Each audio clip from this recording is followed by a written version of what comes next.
Hey guys, welcome to Source Point. Myself Rishika. आज अभी हम लोग डिस्कस करने वाले हैं योजना जो कि हमारी इस मंथ की है, जुलाई मंथ की है। तो इस बार की टॉपिक है ऑब्वियस है सेल्फ रिलायंट इंडिया की बात करेंगे, आत्मनिर्भर भारत की बात करेंगे। इसी के इर्द गिर्द आपकी पूरी ये मैगजीन है, काफ़ी अच्छे से बताया गया है कि हर एक सेक्टर में आत्मनिर्भर हम लोग कैसे हो सकते हैं। और ये लिख के रख लीजिए कि बहुत ही अच्छी ये मैगजीन है आपके लिए। आपकी ये प्रीलिम्स में भी बहुत ज़्यादा यहाँ पे हेल्पफुल हो पाएगा, साथ ही साथ मेंस के लिए तो नो डाउट बहुत ज़्यादा हेल्पफुल होने वाला है। साथ ही साथ अगर आप इंटरव्यू भी देने वाले हो कोई भी स्टेट पीसीएस या फिर यूपीएससी की, तो फिर आप लोग के लिए भी ये बहुत ही अच्छा यहाँ पे पॉइंट्स पता चलेगा कि आपसे अगर पूछा जाए कि सेल्फ रिलायंट किस तरीके से किया जाएगा हर एक सेक्टर्स में, तो इसके लिए भी आपको बहुत अच्छे पॉइंट्स यहाँ से मिलने वाली है। तो आइए पहले एक बार हम लोग इंडेक्स देख लेते हैं, फिर उसके बाद हम लोग यहाँ पे आर्टिकल पे चलेंगे। तो सबसे पहले हम लोग देखने वाले हैं एक्सपोर्ट स्ट्रैटेजी।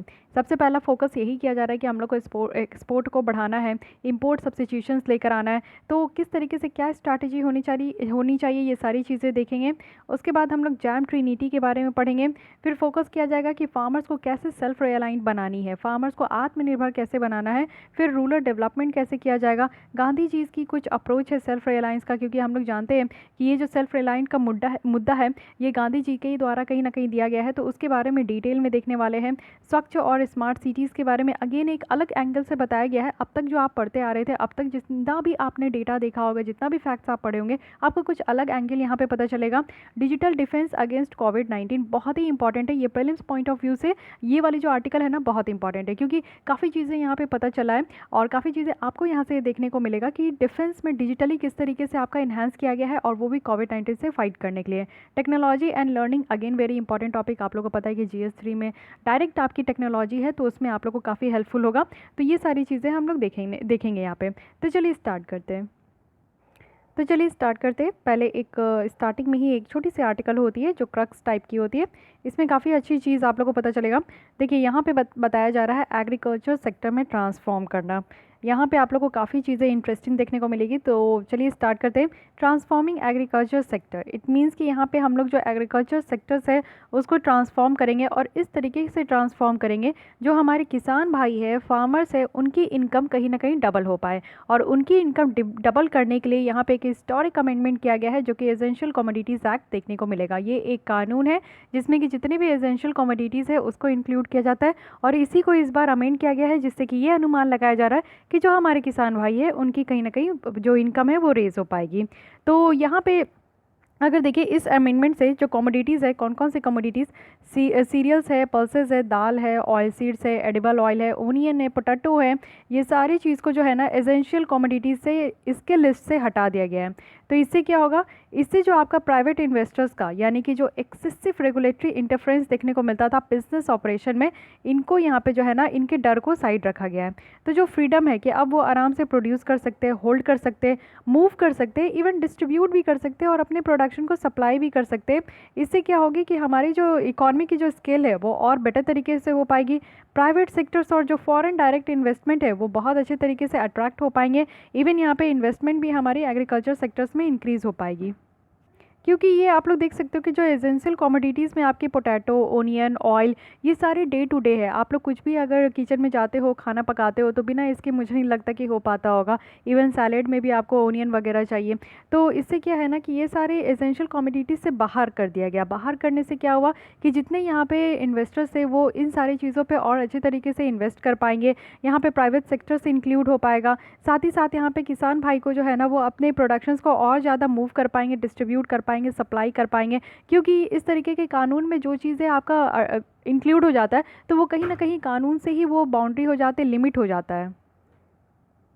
तो इससे क्या होगा कि आपका इन्वेस्टमेंट जो है ना वो यहाँ पे कोल्ड स्टोरेज में, जहाँ पे सारे प्रोडक्शंस को रखा जाता है, यानी कि जितनी भी पैदावार होते हैं, चाहे आलू के हो, प्याज के हो, सारी चीज़ों का जो पैदावार होता है उसको कोल्ड स्टोरेज में रखा जाता है, जिससे लंबे समय तक चल सके और जो सप्लाई चेन है, यानी कि जो हमारी फूड सप्लाई चेन है, उसको भी मॉडर्नाइज कर सके। साथ ही साथ हम जैसे जो कंज्यूमर है, हमारे इंटरेस्ट को भी सेफ गार्ड में रखा गया। गवर्नमेंट की बात करें तो वो यहाँ पे कुछ रेगुलेटरी इन्वायरमेंट को लिबरलाइज करते हुए, यानी कि थोड़ा और लिबरल करते हुए, हमारे जो कंज्यूमर है उनके इंटरेस्ट को इंश्योर किया गया है। इसमें क्या है कि अमेंडमेंट करके यानी कि यहाँ पे इस तरीके का सिचुएशन हो, जैसे कि वॉर लाइक सिचुएशन हो, फैमाइन आ गया, अकाल आ गया, एक्स्ट्रा ऑर्डिनरी प्राइस राइज हो गया, चाहे कोई भी तरीके का नेचुरल कैलामिटीज़ आ गई, तो ये जितने भी एग्रीकल्चर फूड स्टफ होते हैं ना, उनको फिर से ये रेगुलेट कर सके, तो इस तरीके का अमेंडमेंट किया जाता है। साथ ही इंस्टॉल कैपेसिटी जो वैल्यू चेन पार्टिसिपेंट का है और जो एक्सपोर्ट डिमांड है एक्सपोर्टर का, वो यहाँ पे जो है आप देखोगे कि इन सारे स्टॉक लिमिट से हटाया हुआ है। साथ ही साथ जो अमेंडमेंट है वो यहाँ पे दोनों को, यानी कि फार्मर्स और जो कंज्यूमर्स है, इन दोनों को काफ़ी ज़्यादा मदद होगा, जिससे कि जो प्राइस स्टेबिलिटी है वो यहाँ पे आपका बन सकेगा। क्योंकि आप लोग देखते हो कि समटाइम्स क्या होता है कि ओनियन की प्राइस बहुत ज़्यादा बढ़ जाती है, पल्सेस के दाम बहुत ज़्यादा बढ़ जाते हैं, तो उसके कारण क्या होता है कि डिमांड एंड सप्लाई की जो एक चेन बनी रहती है ना, वो कहीं ना कहीं ब्रेक हो जाती है। और समय आपका फार्मर्स को भी देखने को मिलेगा, दूसरी जगह आप लोगों को कंज्यूमर को भी देखने को मिलेगा कि दोनों को कहीं ना कहीं इस तरीके का प्रॉब्लम होता है। तो यहाँ पे अभी जैसे लॉकडाउन था, पार्लियामेंट सेशन में नहीं थी, तो यहाँ पे प्रेसिडेंट के द्वारा एक ऑर्डिनेंस लाया गया जो कि है farming produce trade and commerce ordinance 2020। तो ये जो ऑर्डिनेंस है ये एक तरीके का इकोसिस्टम क्रिएट करेगा, जिसमें कि जो फार्मर्स और जो ट्रेडर हैं वो यहाँ पे कुछ फ्रीडम इंजॉय कर पाएंगे। अब कैसा उनको फ्रीडम दिया गया?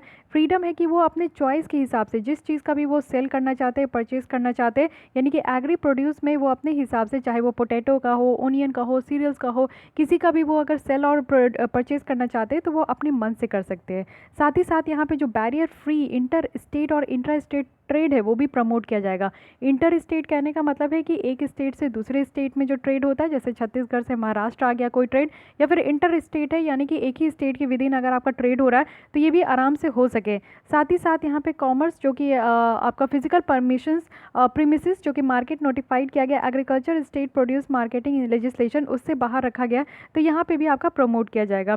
तो इस तरीके का जो कानून लाया गया है ना, इसमें आपका थोड़ा फ्रीडम दिया गया है, छूट दिया गया, क्योंकि काफ़ी ज़्यादा हम लोग देख रहे थे कि जो फूड ग्रेन्स की सप्लाई थी ना, वो सप्लाई चेन कहीं ना कहीं ब्रेक हो गई थी। तो सप्लाई चेन ब्रेक ना हो और यहाँ पे फार्मर्स और जो ट्रेडर्स हैं उनको इस तरीके का फ्रीडम दिया जाए कि वो अपने मन के मुताबिक जो है अपना ये व्यापार कर सकते हैं और प्रोड्यूस को जो है ना, जितने भी प्रोडक्शन है उसको सेल परचेज कर सकते हैं।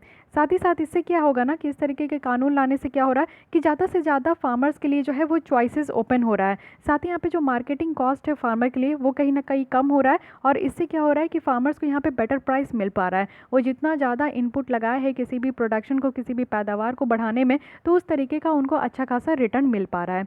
इससे क्या होगा कि फार्मर्स जिस रीजन के हैं उनको सरप्लस अगर प्रोडक्शन है तो उनको और भी ज़्यादा प्राइस मिलेगा, यानी कि ज़रूरत से ज़्यादा अगर उनकी पैदावार हो चुकी है। क्योंकि पूरे लॉकडाउन में आपको पता है कि यहाँ पे फूड FAO की तरफ से ये कहा गया था, फूड एंड एग्रीकल्चर ऑर्गेनाइजेशन के द्वारा, कि फूड की कमी नहीं है, यानी कि जो फूड ग्रेन्स है उनकी कमी नहीं है। और बहुत अच्छे तरीके से आप लोग को देखने को मिला कि कहीं से भी किसी को भी यहाँ पे फूड की कमी नहीं हो पाई, कोई भी एसेंशियल कमोडिटीज़ की कमी नहीं हो पाई। तो ये क्या है ना कि एक्स्ट्रा पैदावार हो गया था, जिसके कारण जो है यहाँ पे फार्मर्स को अच्छा खासा बेटर रिटर्न मिल सका। इस ऑर्डिनेंस से क्या है कि जो इलेक्ट्रॉनिक ट्रेडिंग है ट्रांजेक्शन्स प्लेटफॉर्म में, वो भी यहाँ पे आपका इन्हांस हो पाया, जिससे कि जो सीमलेस ट्रेड इलेक्ट्रॉनिकली है, यानी कि ऑनलाइन जो है आपका ट्रेड वगैरह जो हुआ, वो सारी चीज़ें यहाँ पे प्रमोट हो पाई। तो ये एक देखने को मिला। फिर उसके बाद एक आपका निकल कर आता है one India one agriculture market, यानी कि इस ऑर्डिनेंस में ये जो आपका कानून लाया गया है, बेसिकली इसका एम यही है कि एडिशनल ट्रेडिंग अपॉर्चुनिटी यहाँ पे लेकर आना है, वो भी APMC जो मार्केट है ना उसके बाहर। यानी कि APMC मार्केट में आप लोगों को पता है कि कहीं ना कहीं फार्मर्स को इससे जो है फ़ायदा नहीं हो पा रहा है। एग्रीकल्चर ये आपका प्रोड्यूस मार्केट है, जिसमें कि जितने भी फार्मर्स होते हैं उनकी जो पैदावार होती है उनको आकर यहाँ पे इस मार्केट में रखना होता है। तो इस मार्केट से बाहर जो है ना ट्रेडिंग अपॉर्चुनिटी बहुत ज़्यादा बड़ा है।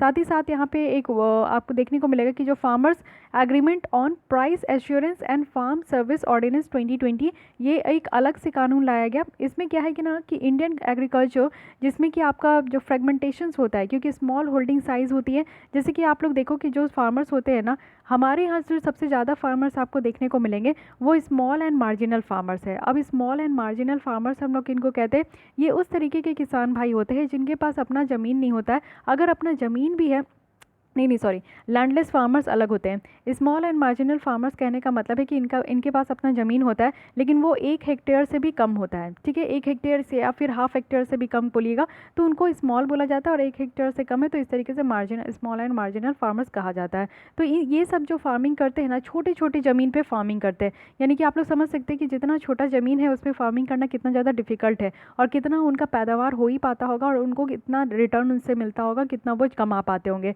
तो इस तरीके से प्रॉब्लम ये है हमारे इंडियन कल्चर का, इंडियन एग्रीकल्चर का, क्योंकि स्मॉल होल्डिंग साइजेस हैं और इसमें जो है ना हमारी यहाँ पे वीकनेस देखने को मिलता है, क्योंकि हम लोग वेदर डिपेंडेंस है। आपको पता है कि मानसून जिस साल अच्छी होती है उस साल हमारी पैदावार अच्छी होती है, तो हम लोग मानसून डिपेंडेंस है। प्रोडक्शन अनसर्टिनिटीज़ है, पता नहीं कैसा पैदावार होने वाला है ये भी नहीं पता होता है। मार्केट अनप्रिडिक्टेबल है, यानी कि मार्केट में किस तरीके से ये सामान को, यानी कि जितनी भी पैदावार है वो किस तरीके से बेचे जाएंगे, खरीदे जाएंगे, ये भी नहीं पता होता है। तो ये सारी रिस्क देखने को मिलता है एग्रीकल्चर सेक्टर्स में। इस तरीके के कानून लाने से क्या हुआ ना कि फार्मर्स को बहुत ज़्यादा यहाँ पे एम्पावर किया गया कि वो यहाँ पे processor, wholesaler, aggregator, large retailers, even exporter के साथ वो यहाँ पे इंगेज हो पाएंगे और साथ ही साथ लेवल प्लेइंग फील्ड उनको मिल पाएगा किसी भी डर के बिना। यानी कि अगर उनको एक्सप्लॉइट किया जाता है तो ये सारे एक्सप्लॉइटेशन के डर के बिना जो है वो बेटर यहाँ पे अपना प्राइस लगा पाएंगे और अच्छे तरीके से अपने जो पैदावार है उसको वो बेच पाएंगे। इस कानून से ये भी है कि एक तरीके का आपको देखने को मिलेगा कि प्राइवेट सेक्टर इन्वेस्टमेंट भी बढ़ेगा, जिससे कि हमारी जो सप्लाई चेन है इंडियन फार्म प्रोड्यूस को सप्लाई करने के लिए वो भी ग्लोबल मार्केट में ये भी बढ़ पाएगा। साथ ही साथ फार्मर्स को भी यहाँ पे इंगेज किया जाएगा डायरेक्ट मार्केटिंग में, जिससे कि जो इंटरमीडियरीज होते हैं जिसको बिचौलिया कहते हैं वो क्या करते हैं ना, जैसे मान लीजिए कि फार्मर्स है, यहाँ पे सरकार है, या सरकार तो छोड़ दीजिए, फार्मर्स है और यहाँ पे मार्केट है, इसके बीच में एक बिचौलिया होते हैं। वो क्या करते हैं कि फार्मर्स के पास जाते, पैदावार उठाते सस्ते दामों पे और ये जो है ना मार्केट में जाके महंगे दामों पे बेच देते हैं और यहाँ पे जितना उनको पैसा मिलता है वो पैसे लाकर वो आधा खुद खा लेते हैं और आधा जाके फार्मर्स को देते हैं। तो नुकसान हो रहा है इंटरमीडियरीज आपको फार्मिंग सेक्टर में ही नहीं, हर एक सेक्टर में देखने को मिलेगा कि वो हमेशा घपला करते। करप्शन का जो मेन जो रीज़न है ना वो कहीं ना कहीं इंटरमीडियरीज है, तो इस इंटरमीडियरीज को हटाना है। ठीक है, क्यों ना फार्मर्स और जो मार्केट है इन दोनों को डायरेक्ट यहाँ पे लिंक कर दिया जाए, तो फार्मर्स यहाँ पे अपने पैदावार को वो डायरेक्ट यहाँ पे मार्केट से ही बातचीत करे कि वो कितने में बेचना चाहते हैं, कितने में खरीदना चाहते हैं एंड ऑल, और सारे स्टेक होल्डर से वो खुद ही यहाँ पे इंक्लूड हो पाए। सो ये एक बात है, एक यहाँ पे इस कानून में इस तरीके का चीज़ रखा गया कि इंटरमीडियरीज को हटाना है और इससे क्या फ़ायदा होगा, इससे फार्मर्स को ही फ़ायदा होगा, अल्टीमेट बेनिफिट फार्मर्स को ही होना चाहिए। तो सरकार अब इस तरीके का कानून लेकर आई है कि कहीं ना कहीं से जो है जो भी काम किया जा रहा है उसमें फार्मर्स को बेनिफिट हो ही। ठीक है, अब आइए हम लोग एक आर्टिकल स्टार्ट करते हैं। यहाँ पे सब कोई अपनी अपनी बातें लिखते हैं। आपको अगर योजना मैगज़ीन से अगर अप्रिशिएट करना है तो भी आप लोग लिख सकते हो अपनी नोट, या फिर आप लोग को अगर किसी भी तरीके का चाहते हो कि योजना में कोई भी इम्प्लीमेंट हो, कुछ भी चीज़ें यहाँ पे न्यू ऐड ऑन हो, या फिर नेक्स्ट मंथ में आपको कौन सी टॉपिक चाहिए, तो वो सारी चीज़ें आप लोग सजेस्ट कर सकते हो। ओके, लास्ट में इस मैगज़ीन का दिया रहता है इनकी एड्रेस योजना का, तो वहाँ पर आप लोग जो है मेल कर सकते हो, कुछ पोस्ट कर सकते हो, ये सारी चीज़ें होती है। तो आइए देखते हैं नर्चरिंग सेल्फ रिलायंस, बात करते हैं हम लोग सेल्फ रिलायंस की। ओके, तो बेसिक ट्रस्ट क्या है किसी भी स्पीसीज़ का, अगर हम लोग वर्ल्ड में रह रहे हैं, वर्ल्ड है और इसमें एक बेसिक ट्रस्ट है, तो बेसिक ट्रस्ट क्या है, सेल्फ रिलाइन। आप लोग अभी क्या है, घर पे बैठे हो या फिर अपने रूम में हो, कहीं पे भी हो, आप लोग एग्ज़ाम की प्रिपरेशन कर रहे हो। ठीक है, आप लोग डिपेंडेंट हो, किसके ऊपर डिपेंडेंट हो, अपने पेरेंट्स के ऊपर डिपेंडेंट हो, क्योंकि वो अभी आपको खर्चे दे रहे हैं। सेल्फ रिलाइन तो हो नहीं, है कि नहीं। आप लोग क्या करोगे, कल को जॉब ले लोगे, या फिर कितने भी बच्चे हैं जो कि ऑलरेडी जॉब में हैं, तो आप लोग बैंक में होंगे, रेलवेज़ में होंगे, कहीं और डिफरेंट डिफरेंट सर्विस में होंगे, टीचर्स होंगे, या फिर कुछ भी और जो भी आप लोग का प्रोफेशन है, जो भी आप लोग काम कर रहे हैं, सब एक काम एक बराबर, मतलब कि सब एक काम अपने रिस्पेक्टफुल तरीके से करते। तो वो क्या होता है ना कि आप लोग कहीं ना कहीं डिपेंडेंट है। ठीक है, अगर आप लोग कमा भी रहे हो तो आप लोग सेल्फ रिलायंट हो, यानी कि आपके हाथ में पैसा आ रहा है, आप आत्मनिर्भर हो। अगर कल को कोई प्रॉब्लम आती है ना तो आपके ऊपर कम दुविधा आएगी, क्योंकि आप जो है सेल्फ रिलायंट हो, आपके हाथ में पैसे है। क्योंकि आप लोग को पता है कि कुछ भी चीज़ होता है, अगर पैसा है तो सबसे बड़ा हिम्मत होता है कि चलिए ठीक है, आप लोग अगर कुछ भी हो जाए आप लोग उस पैसे से जो है ना अपना निर्वाह कर सकते हो। लेकिन जो बच्चे अपने पेरेंट्स पे डिपेंडेंट है, अभी उनको क्या है ना कि कुछ भी चाहिए होगा तो उनको पेरेंट्स पे ही डिपेंडेंट होना पड़ता है, तो वो सेल्फ रिलायंट नहीं आएंगे। जो अपने से कमा रहे हैं, जो जिनके पास पैसा आ रहा है, वो सेल्फ रिलायंट है। ओके, ये एक बेसिक है, इसको भी मैं नहीं इतना सेल्फ रिलायंट के केसेस में रखती हूँ, क्योंकि कहीं भी आप लोग काम करते हैं तो आप अपने हायर अथॉरिटी के अंडर में आते हैं, है कि नहीं। सेल्फ रिलायंट एंटरप्रेन्योर को कह सकते हैं। सेल्फ रिलायंट जो बिजनेसमैन होते हैं, अपने बलबूते पे वो अपना बिजनेस स्टार्ट करते हैं, अपनी कंपनी स्टार्ट करते हैं, है कि नहीं। तो वो सेल्फ रिलायंट है, वो किसी के ऊपर आश्रित नहीं होते, वो जॉब सीकर नहीं होते, वो जॉब गिवर होते हैं। ठीक है, तो इसी तरीके से यहाँ पे बताया जा रहा है कि जो घोंसला होता है, चिड़िया होती है, चिड़िया अपने घोंसले में जो अंडे देते हैं उससे बच्चे निकलते हैं, उनको बताया जाता है, वो वहाँ पे फूड गैदर करके लाती है अपने बच्चों के लिए, बच्चों को खाना खिलाती है, फिर बच्चों को सिखाती है कि किस तरीके से आप लोग को उड़ना है। तो एक छोटी छोटी चीज़ भी आप लोग को देखने को मिलेगा। वही चीज़ हमारे घर में भी है, जब बच्चे आते हैं तो उनको भी बचपन से सिखाया जाता है, उनको बताया जाता है, बड़ा किया जाता है। उसी तरीके से सेम पैटर्न हमारे फैमिली में चलता है, कम्युनिटी में चलती है, सोसाइटी में चलती है और नेशन में चलता है। तो यही चीज़, इसी को कहते हैं सेल्फ रियलाइंस। सेल्फ रियलाइंस का एक मतलब है सेल्फ सस्टेन करना, ऐसा इकोसिस्टम बनाना कि जिसमें कि हर एक लोग अपने हिसाब से सेल्फ सस्टेन हो सके। और सेल्फ सस्टेन करने के लिए यहाँ पे एक अच्छा खासा जो है एम्प्लॉयमेंट जनरेट करना है, ग्रोथ होना चाहिए, अपॉर्चुनिटी, वो भी सारे लोगों के लिए। अगर इस वर्ल्ड की बात करें तो अभी बहुत ही प्रॉब्लम से झेल रहे हैं पूरी वर्ल्ड, और जो कि इस पैंडेमिक ने सारे वर्ल्ड के सारे कंट्रीज़ को, सारे लोगों को हिला कर रखा है। और ये पैंडेमिक जो है ना, इस तरीके से सारी चीज़ों को चेंज कर दिया है, जो कि हम लोग कभी सपने में भी नहीं सोचे थे, कभी हम लोग ऐसा भी नहीं सोचे थे। लेकिन ऐसा नहीं है कि कोई एक पर्टिकुलर कंट्री है जो कि इस तरीके से स्ट्रगल करे, नहीं, एक कलेक्टिव स्ट्रगल देखने को मिल रहा है। हर कोई लगे हुए है इस तरीके से कोविड-19 के अगेंस्ट में फाइट करने के लिए। हर कंट्री लगी हुई है अपने हिसाब से वैक्सीन डेवलप करने में। कोई आयुर्वेदिक के क्षेत्र में है तो वो डेवलप कर रहे हैं, जो यहाँ पे एलोपैथिक के क्षेत्र में वो डेवलप कर रहे हैं, होम्योपैथिक के क्षेत्र में वो डेवलप कर रहे हैं। तो हर एक जगह आपको देखने को मिलेगा कि हर कोई स्ट्रगल कर रहे हैं फाइट करने के लिए। इंडिया का बेसिक इथॉस आप देखोगे तो वासुदेवा कुटुंबकम। ओके, सो वासुदेवा कुटुंबकम यानी कि हमारा क्या कहना है कि वर्ल्ड एक फैमिली है और strive to stand with the family, यानी कि वर्ल्ड भी हमारी पूरी फैमिली है और फैमिली के साथ ही हमें स्टैंड करना चाहिए। ये इतना इक्वली इंपॉर्टेंट है जैसे कि हम लोग फैमिली मेम्बर्स को यहाँ पे देते हैं, उनकी पोजीशन को सपोर्ट करते हैं और फिर एक बड़ी लार्जर फैमिली बनती है। तो इसलिए हमारा जो यहाँ पे एक बेसिक इथॉस है वो यही है, वसुदेवा कुटुंबकम। तो इस पर हम लोग जो है काम करते हैं। ठीक है, एक्शन प्लान क्या होना चाहिए? एक्शन प्लान भी रखा गया है सेल्फ रिलायंट इंडिया का, और वो एक तरीके से आप देखोगे कि 5 पिलर्स रखा गया आत्मनिर्भर भारत। 5 पिलर्स क्या क्या है, किस किस क्षेत्र में हमें ध्यान देना है? तो सबसे पहले इकोनॉमी के क्षेत्र पे ध्यान देना है, फिर इंफ्रास्ट्रक्चर पे देना है, फिर सिस्टम जो हमारा चलते आ रहा है उस पर देखना है, डेमोग्राफी यानी कि हमारे यहाँ जितनी भी पॉपुलेशन है उस पॉपुलेशन में आपको यूथ की जो पॉपुलेशन देखने को मिलेगा उसको अगर हम लोग अच्छे तरीके से यूटिलाइज़ कर लिए तो क्या ही कहना। फिर जो डिमांड है यानी कि जितनी पॉपुलेशन बढ़ते जा रही है उस तरीके का जो डिमांड है, इस 5 पिलर पे हमें काम करना है और 5 पिलर पे जो है ना हमें आत्मनिर्भर होकर खड़े होना है। इंफ्रास्ट्रक्चर की बात करें, इंफ्रास्ट्रक्चर क्या होता है ना कि किसी भी कंट्री की आइडेंटिटी होती है। जब आप लोग गल्फ़ नेशन में जाते हो जैसे सऊदी अरेबिया, दुबई, ये सारे यूएई, ये सारे कंट्रीज़ में आप जाओगे ना तो वहाँ पे बहुत लंबी लंबी बिल्डिंग्स होती है। इंफ्रास्ट्रक्चर इतनी नीट एंड क्लीन, इतनी ब्यूटीफुल सिटीज़ होती है, एक बार आप लोग विजिट करके देखना। वैसे सारी सिटीज़ होती है, नो डाउट यूरोप की कंट्री आप जाओगे तो एक अलग ब्यूटी है, आइलैंड की अलग ब्यूटी है, बट आप लोग जब देखोगे इंफ्रास्ट्रक्चर किसी कंट्री की बहुत अच्छी होती है ना तो उसमें आप लोग को एक अलग ही चीज़ देखने को मिलता है, और वो क्या होता है ना कि कंट्री की एक सच्चाई दिखाती है। तो इंफ्रास्ट्रक्चर बहुत ज़्यादा इंपॉर्टेंट है। और इंफ्रास्ट्रक्चर के साथ साथ आपको देखने को मिलेगा कि इसमें क्या है ना कि टेक्नोलॉजी यानी कि टेक्नोलॉजी ड्राइवन सॉल्यूशंस हम लोग को लेकर आना है। उसके बाद अगर हम लोग वाइब्रेंट डेमोग्राफी की बात करें, डिमांड की बात करें, जिसमें कि डिमांड सप्लाई जो चेन है ना वो यहाँ पे देखने को मिलता है। ये सारी रिफॉर्म्स लेकर आना है जिससे कि हम लोग यहाँ पे जो भी चैलेंज यहाँ पे निकल कर आया है कोविड-19 के बाद से उसको हम लोग यहाँ पे नेगोशिएट कर सकें। ये जो इनिशिएटिव है और ये जो स्कीम्स लिया जा रहा है ये लास्ट फ्यू ईयर्स में ही लिया जा रहा है। ऐसा नहीं है कि अचानक से हम लोग सेल्फ रिलायंट की बात करें, लेकिन आपको अभी देखने को मिलेगा कि सरकार काफ़ी काम ऐसे कर चुके हैं जो कि ऑलरेडी हमारे बहुत पहले से ही चलते आ रहा है, जो कि आज की डेट में जब हम लोग कोविड-19 से फाइट कर रहे हैं तो काफ़ी चीज़ें यहाँ पे हेल्प भी हुई है। तो आप लोग देखोगे कि इंडिया की कैसी जर्नी रही है इंडिया को सेल्फ रिलायंट बनाने का।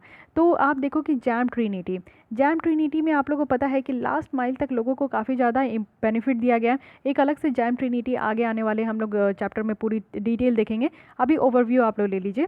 स्टार्टअप इंडिया है। स्टार्टअप इंडिया मतलब कि एक ऐसा इकोसिस्टम बनाना जिसमें कि यंग एंटरप्रेन्योर हो, अपनी जो इनोवेशन है, अपनी जो आइडिया है उसको वो लोग इम्प्लीमेंट कर सके। मेक इन इंडिया यानी कि हम लोग अपने कंट्री की सारी चीज़ें जो है हम लोग अपने कंट्री में खुद ही प्रोडक्शन करें और उसको मेक इन इंडिया का टैग दें, ना कि made in China. Made in China आप लोग देखते हो कितना ज़्यादा है, लेकिन मेक इन इंडिया हम लोग अपने मैन्युफैक्चरिंग सेक्टर्स को बूस्ट करने के लिए सरकार ये सारी जो प्लान है ना ये ऑलरेडी बहुत पहले से हमारे यहाँ चलते आ रहा है।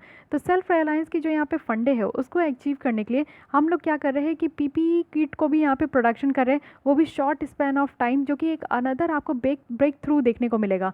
यानी कि आप लोग को ये पता होना चाहिए कि जैसे ही हमारे यहाँ कोविड-19 का केस निकल कर आया है उसके बाद से जो है ना बहुत ही मास नंबर पे पीपीई किट बनाया गया। पीपीई किट मतलब आप लोग समझ रहे हो ना, ये प्रोटेक्शन जो आपकी इक्विपमेंट होती है, जो आप लोग डॉक्टर्स वगैरह को देखते हैं कि पूरे हेड टू टो तक पूरी बंद उनकी रहती है, उनको हैंड ग्लव्स होता है, उनकी फेस शील्ड होती है, मास्क होते हैं, पूरे बॉडी कवर होते हैं, शूज़ कवर होता है। तो ये सारी चीज़ जो है पीपीई किट में आता है। और इंडिया में सबसे ज़्यादा जो मैन्युफैक्चरिंग है वो पीपीई किट का हुआ है। इवन हम लोग अपने कंट्री में जो पीपीई किट की जितनी रिक्वायरमेंट है वो तो पूरा किए ही है, साथ ही साथ जो ऑल ओवर द वर्ल्ड में भी हम लोग मास नंबर पे जो है एक्सपोर्ट भी किए हैं। साथ ही साथ यहाँ पे आप लोग देखोगे पीपीई किट के साथ साथ जो है हम लोग मेडिसिन को भी, हाइड्रोक्सी क्लोरोक्विन जो मेडिसिन थी उसको भी हम लोग बहुत मास नंबर पे इसको एक्सपोर्ट किए। तो ये एक छोटा सा ओवरव्यू बताया जा रहा है कि कैसे यहाँ पे सेल्फ रिलायंट हम लोग को होना है। ठीक है, अब देखते हैं ethical wealth creation for a self reliant India. तो एथिकल वेल्थ क्रिएशन कैसे हम लोग कर सकते हैं। अब यहाँ पे बात किया जा रहा है कि self reliant citizens for self reliant India, यानी कि जब ये सिटीजन्स अपने आप में ही आत्मनिर्भर हो पाएंगे, एक एक सिटीजन्स अपने आप में जब आत्मनिर्भर हो जाएगा तो फिर हमारी इंडिया भी आत्मनिर्भर हो जाएगी। जो नेशन का वेल्थ है, यानी कि जो नेशन का धन है, वो यहाँ पे लोगों की क्रिएटिविटी पे ही डिपेंड करता है। एक सेल्फ रिलायंट इंडिया की बात करें तो वो सिर्फ सेल्फ रिलायंट सिटीजन से ही बनती है। इंडिया में आप लोग को पता है कि 130 करोड़ इंडियंस हैं और हर एक फैमिली जो है ना वो इस तरीके के इकॉनमी को कंट्रीब्यूट करने में काफ़ी ज़्यादा गेनफुल होते हैं और काफ़ी ज़्यादा वो मददगार भी होते हैं। हमारी पॉपुलेशन जो है हमारी कलेक्टिव स्ट्रेंथ है, ना कि हमारी वीकनेस है। अगर हम लोग पूरे वर्ल्ड में सेकंड नंबर पे हाईएस्ट पॉपुलस कंट्री आते हैं तो इट मीन्स कि हमारी ये पॉजिटिविटी है कि हमारे पास इतने ज़्यादा फैमिली मेम्बर्स हैं। इसको हम लोग नेगेटिव नहीं कह सकते। अब इसी को एक अच्छे तरीके से इस्तेमाल करना है। हर एक सिटीजन्स को इस तरीके से एनर्जेटिक रखना है कि वो अपना काम अपने तरीके से कर सके, अपने कैपेबिलिटीज़ पे वो बेटर तरीके से निकल कर आ सके। हर एक इंसान यहाँ पे इंडिपेंडेंट हो सके। इंडिपेंडेंट भी कब होगा, जब उसके पास स्किल होगा, स्किल होगा कि वो कुछ अर्न कर सके, स्किल होगा कि अपनी ज़िंदगी को वो अच्छे तरीके से जी सके। तो गवर्नमेंट को यहाँ पे ज़रूरी है ना कि वो फैसिलिटेट करे और अपॉर्चुनिटी प्रोवाइड करे स्किल करने के लिए। सबसे बेटर चीज़ यही है, बच्चों को पढ़ाई, एजुकेशन जो है बहुत ही ज़्यादा इंपॉर्टेंट है। तो एजुकेशन प्रोवाइड कीजिए, बच्चों लोगों को पढ़ाइए, फ्री एजुकेशन होनी चाहिए जिससे कि बच्चे पढ़ सके, सारे लोग हो सके यहाँ पे आपके। अगर बच्चे पढ़े होते हैं 12th के बाद ग्रेजुएशन करते हैं, उसके बाद ग्रेजुएशन के दौरान उनके स्किलिंग पे ज़्यादा फोकस करना चाहिए, ना कि उनको बस एक होता है ना गाय भेड़ बकरी जैसा जो है बस ग्रेजुएट कर दिए हो गया काम खत्म, नहीं, उस पर नहीं, एक अलग सा रिसर्च एंड डेवलपमेंट में आपको रखना चाहिए। इंडियंस की अगर हम लोग बात करें तो सेल्फ रिलायंट होने के लिए सोशल कॉम्पैक्ट देखने को मिलेगा जो कि सोसाइटी जो कि गवर्नमेंट और सिटीजन्स के बीच में है। और साथ ही साथ आपको देखने को मिलेगा कि गवर्नमेंट सप्लाई जो सपोर्ट है वो यहाँ पे पर्सनल रिस्पॉन्सिबिलिटी है, ना कि गवर्नमेंट की सपोर्ट सब्सिट्यूशंस पर्सनल रिस्पॉन्सिबिलिटी है। गवर्नमेंट की यहाँ पे पर्सनल रिस्पॉन्सिबिलिटी है कि वो हर एक सिटीजन्स को यहाँ पे हेल्प करे, हर एक सिटीजन्स की स्किलिंग को यहाँ पे डेवलप करने पे ज़्यादा से ज़्यादा हेल्प करे। एक्टिव गवर्नमेंट जो है ना वो सेल्फ रिलायंट सिटीजन्स को ज़्यादा से ज़्यादा सपोर्ट करेगी और यहाँ पे हमारे सिटीजन्स को ज़रूरत है कि वो अपने पर्सनल ड्राइव और डिग्निटी को यहाँ पे एक तरीके से रखे, ठीक है, एक तरीके से उसका भी सम्मान करे और उसी के साथ चले। एक्सपेंडिचर जो यहाँ पे किया जाता है, यानी कि जो सब्सिडीज़ वगैरह दी जाती है, सब्सिडीज़ क्या होता है, जैसे गैस सिलेंडर अगर आप खरीदते हो तो 1000 की आपकी गैस सिलेंडर्स आती है, तो 1000 की नहीं होती है, इसमें 200 समथिंग जो है ना आपकी सब्सिडी आ जाती है। आप पे तो करते हो 1000 बट आफ्टर समटाइम्स गवर्नमेंट के द्वारा सब्सिडी दी जाती है, तो आपके बैंक अकाउंट जो भी लिंक होगा तो उस बैंक अकाउंट में आपके सब्सिडीज़ आ जाते हैं जो कि 200 समथिंग कुछ होते हैं। तो ये सब्सिडीज़ पे बहुत ज़्यादा खर्चा किया जाता है। तो ये सब्सिडीज़ देने के अलावा जो है यहाँ पे बताया जा रहा है कि हम लोग को एजुकेशन और जो कंटिन्यूस जो स्किल और रिसोर्सेज है, डेवलपमेंट है हमारे सिटीजन्स का, उस पर ध्यान देना चाहिए। सब्सिडीज़ दे के क्या करेंगे, इस पैसे को बचाइए और इस पैसे को जो है ना एजुकेशन पे खर्च कीजिए, बच्चों को, लोगों को स्किल्स प्रोवाइड करने पे यहाँ पे खर्च करना चाहिए। साथ ही हम लोग को इकॉनमी में एक मॉडर्न टेक्निक लेकर आना है, टेक्नोलॉजी का ज़्यादा से ज़्यादा ध्यान देना है, टेक्नोलॉजी का इस्तेमाल करना है जिससे कि हम लोग अपने कंट्री के जो यूथ है ना उनको और अच्छे तरीके से, बेटर तरीके से बना सकें। इसी में इंक्लूसिव ग्रोथ होना चाहिए, वो भी कैसे, एम्प्लॉयमेंट। एक सेल्फ रिलायंट इकॉनमी जो है ना इसका मतलब है कि self reliance for each and every member of our population, यानी कि सेल्फ रिलायंट जब लोग तभी हो पाएंगे जब यहाँ पे उनको जॉब मिलेगा, इनको एम्प्लॉयमेंट मिलेगा। एक इंक्लूसिव ग्रोथ होना चाहिए। इंक्लूसिव ग्रोथ कहने का मतलब है कि हर किसी की तरक्की हो। एक फैमिली में अगर 5 मेंबर होना तो पाँचों मेंबर यहाँ पे अच्छे तरीके से काम कर सके, अच्छे तरीके से वो कमा सके, एम्प्लॉयमेंट का ज़रिया हो, एम्प्लॉयमेंट हो, उनके पास जॉब अर्न करने का ज़रिया हो। तो इस तरीके से आप लोग देख सकते हो। साथ ही साथ यहाँ पे जो जीडीपी ग्रोथ है वो भी यहाँ पे आपका एक सोल ऑब्जेक्टिव नहीं होना चाहिए। सरकार का आप सिर्फ देखते हो कि ग्रोथ पे ध्यान देती है, इकोनॉमिक ग्रोथ पे ध्यान देती है कि किस तरीके से हमारी जीडीपी जो है वो डबल डिजिट में चले जाए। सिंगल डिजिट तो छोड़िए, डबल डिजिट की बात करते हैं, लेकिन इस जीडीपी ही पे ही ज़्यादा फोकस नहीं करना है हम लोग को। यहाँ पे जो हमारी इकॉनमी डाउन होते जा रही है उसका पूरी तरीके से हम लोग को देखना होगा कि हर एक एंगल में कैसे हमारी इकॉनमी डाउन हो रही है, तो हर एक एंगल में हम लोग कैसे क्या काम कर सकते हैं जिससे कि हमारी इकॉनमी अप हो पाएगी। तो जो अनस्किल्ड वर्कर्स की जो इनकम है वो स्टैग्नेंट हो चुकी है, रुक चुकी है। इवन आप लोग देखोगे कि कुछ सेक्टर्स है उसमें भी ग्रोथ जो यहाँ पे जीडीपी में है वो भी यहाँ पे डाउन होते जा रहा है। तो इस तरीके से कोई बात नहीं, जीडीपी डाउन हो रहा है तो हो रहा है, उसमें फोकस ज़्यादा नहीं करना है। अगर हम लोग अपने यहाँ के लोगों को एम्प्लॉयमेंट देंगे, अगर हम लोग अपने यहाँ के लोगों को स्किल देंगे, एजुकेशन देंगे बेटर, तो वो ऐसा काम करेंगे, इकॉनमी में कंट्रीब्यूट करेंगे जिससे कि हॉलिस्टिक वे में हमारी इकॉनमी ग्रोथ होगी। और जैसे इकॉनमी ग्रोथ होगी तो जीडीपी अपने आप पे ग्रोथ होगी। तो बेसिक चीज़ें जीडीपी को ग्रोथ करने के लिए क्या करना है कि हमें यहाँ पे बेसिक चीज़ों पे ध्यान देना है, ठीक है।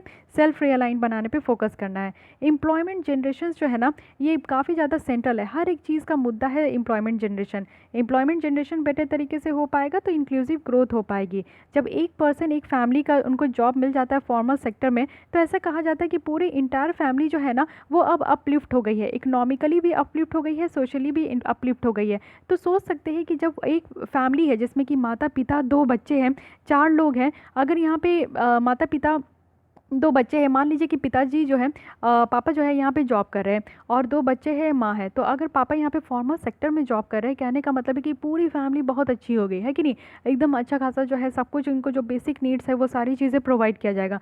लेकिन आप सोचिए कि ये 4 मेंबर की फैमिली है, यहाँ पे पिताजी अगर काम कर रहे हैं तो माता भी काम करना चाहिए, माता को भी काम करना चाहिए, माँ भी काम करे, पिताजी भी काम करे, साथ ही आगे बढ़ के जब दोनों बच्चे जो है ग्रेजुएट हो जाए तो दोनों बच्चों को जॉब लग जाना चाहिए, एम्प्लॉयमेंट की अपॉर्चुनिटी होनी चाहिए।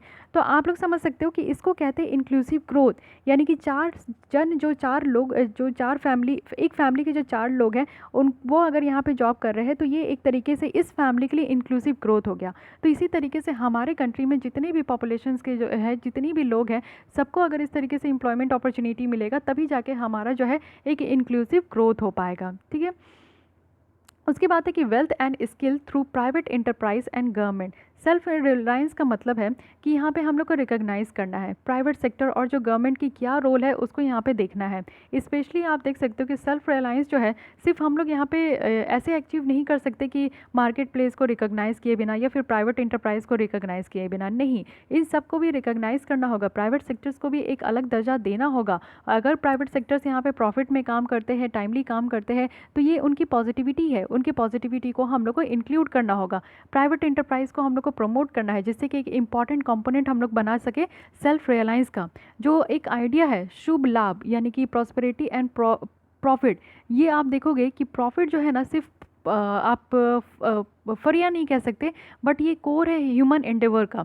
यानी कि जो भी काम आप कर रहे हो अगर आपको इसमें प्रॉफिट नहीं मिलेगा, अगर आपको इसमें जो है किसी भी तरीके का प्रॉफिट नहीं मिलेगा, चाहे वो पैसे हो, चाहे आपकी पावर हो, चाहे आपकी रिस्पेक्ट हो, किसी भी तरीके का प्रॉफिट नहीं मिलेगा तो आप वैसे काम बिल्कुल भी नहीं करना चाहोगे, है कि नहीं। तो यहाँ पे जो प्रोस्पेरिटी और प्रॉफिट, ये दोनों चीज़ें बहुत ज़्यादा इंपॉर्टेंट है। साथ ही साथ अगर हम लोग देखें, सेल्फ रिलायंट का ऐसा मतलब नहीं है कि लाइसेंस परमिट राज आ जाए, यानी कि जो गुंडा राज होता है ना वो हमारे कंट्री में आ जाए, ऐसा बिल्कुल भी नहीं है। या फिर ऐसा भी नहीं है कि गवर्नमेंट के हाथ में पूरा कमांडिंग हाइट आ जाए, यानी कि मोनोपोली आ जाए, मोनार्की सिस्टम आ जाए, जो राजा प्रजा जो करते हैं, जो कहते हैं वही करना हो, ऐसा भी मतलब नहीं है। इनफैक्ट इंडियन की जो बिजनेसेस है उसमें आपको देखने को मिलेगा कि रिद्धि सिद्धि का यहाँ पे आपका एक प्रिंसिपल होता है। रिद्धि मतलब कि wealth and prosperity, Siddhi means skill. तो ये दोनों साथ में आएंगे ना तभी जाकर हमारी जो है यहाँ पे एक अच्छा खासा ग्रोथ हो पाएगा और साथ ही साथ एक्सपर्टीज़ भी हो पाएंगे, सक्सेस भी यहाँ पे आपका डिकबल नहीं हो पाएगा, सक्सेस भी यहाँ पे अच्छा खासा मिल पाएगा। तो ये सारी चीज़ों पे फोकस करना है, इसका मतलब है सेल्फ रियलाइंस। सेल्फ रियलाइंस में अगर हम लोग देखें, अगर रिद्धि सिद्धि के डेवलपमेंट में अगर हम लोग सपोर्ट करते हैं तो किस तरीके से करना चाहिए, हमारे सिटीजन्स के पास जो है ना इस तरीके की स्किल्स हो कि वो सीख सके, इस लर्न स्किल्स जो कि सिद्धि हो गया, यानी कि सिद्धि की यानी कि स्किल्स की आपकी प्राप्ति हो गई। हमारे जो MSME सेक्टर्स है, स्मॉल मीडियम मार्जिनल जो सेक्टर्स है, उनको हम लोग को सपोर्ट करना चाहिए और उनको स्किल्ड लेबर प्रोवाइड करके, अच्छे खासे जो स्किल्ड लेबर होंगे, अगर उस तरीके के लेबर अगर हमारे इस तरीके के MSME सेक्टर में काम करेंगे तो ऑब्वियस है कि MSME सेक्टर्स में आप लोगों को पता है कि GDP का 30% से ज़्यादा कंट्रीब्यूट होता है। सॉरी जीडीपी का, यहाँ पॉपुलेशन की जो है आपको देखने को मिलेगा कि बहुत ज़्यादा पॉपुलेशन इंक्लूड है। 40% से ज़्यादा यहाँ पे हमारा जो है एम्प्लॉयमेंट जनरेट होता है। तो एमएसएमई सेक्टर्स में जो है ना हम लोग को इस तरीके से यहाँ पे स्किल्ड लेबर प्रोवाइड करना है। और ये सिद्धि जो वर्कर का है ये क्रिएट करेगा रिद्धि यानी कि धन, यानी कि वेल्थ। अगर स्किल है आपके पास, अगर आप अपने स्किल को इस्तेमाल करके कोई भी काम कर रहे हो, टैलेंट को इस्तेमाल कर अगर आप कोई भी काम कर रहे हो, तो ऑब्वियस है कि आपके पास जो है धन आ ही जाएगा, वेल्थ आ ही जाएगा, है कि नहीं। हम लोग को रिसर्च एंड डेवलपमेंट में इन्वेस्ट करना है, साथ ही साथ इनोवेशन करना है, जैसे कि डिजिटल इकॉनमी हो, मेडिकल रिसर्च हो। तो ये सारी चीज़ें कैसे आ गई, इसको कहते हैं सिद्धि। साथ ही साथ हम लोग को एंडेवर में यहाँ पे वी मस्ट एंडेवर कि हम लोग को एक न्यू टेक्नोलॉजिकल हाइट तक पहुँचना है। और यहाँ पे हमारे अर्थ में जो भी रिसोर्सेज है उसको मीनिंगफुल तरीके से इस्तेमाल करना है, यानी कि सही तरीके से इस्तेमाल करना है। तो ये हो गई हमारी सिद्धि। और साथ ही हमारी एम होनी चाहिए कि हम लोग हेल्प करें रेस्ट ऑफ द वर्ल्ड को, और वो भी दोनों तरीके से, रिद्धि और सिद्धि से, यानी कि स्किल से भी हम लोग हेल्प करें, साथ ही वेल्थ से भी हेल्प करें। तो ये हमारा एजेंडा होना चाहिए सेल्फ रियलाइंस का।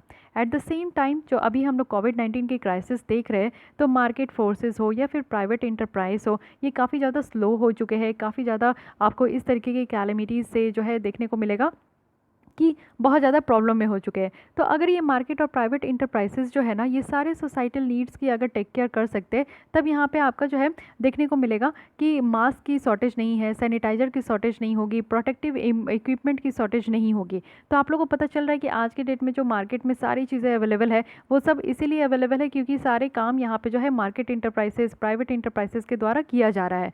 और एक्यूट शॉर्टेज ऑफ इस तरीके की जो आइटम्स होती है ना, इससे देखने को मिलेगा कि जो इकोनॉमिक डेवलपमेंट का जो मॉडल है, उसका ज़रूरत है कि हम लोग उसको इंश्योर करें कि सेल्फ रिलायंस हो सके, ठीक है।